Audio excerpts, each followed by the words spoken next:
Naomi పెనిమిటి అయిన ఎలిమెలకు చనిపోయిన తర్వాత ఆమె ఇద్దరు కుమారులను నిలిచుండిరి. వారు మోయాబు స్త్రీలను పెళ్లి చేసుకునిరి. వారిలో ఒకదాని పేరు ఓర్ప, రెండవ దాని పేరు రూతు.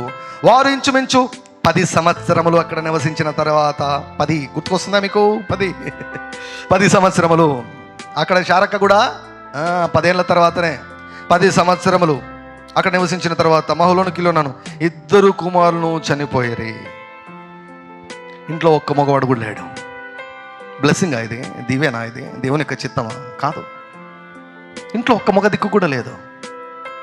కనీసం భర్త చనిపోయినప్పుడన్నా నయోమికి జ్ఞానము బుద్ధి కలిగి, అరే మనం శాపగ్రస్తమైన ప్రాంతంలో ఉన్నాం, ఇక్కడ వద్దు, మన ప్రాంతానికి మనం వెళ్దాం, వాగ్దాన దేశానికి మనం వెళ్దాం, రొట్టెలు ఉన్నటువంటి స్థలానికి మనం వెళ్దాం, బ్రతికినా చచ్చినా అక్కడే రా, దేవుని సన్నిధిలో చూసుకుందాం అని వెళ్ళింటే కనీసం ఈ ఇద్దరన్నా బతికిండేవాళ్ళు.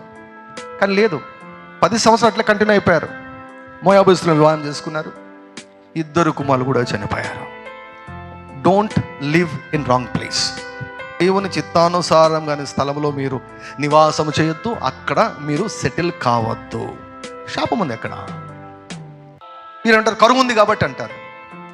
నీకు ఒక్కడికేనా కరువు? లోకంలో నీకు ఒక్కడికైనా సమస్య ఉండేది? లోకంలో నీకు ఒక్కదానికైనా సమస్య ఉండేది?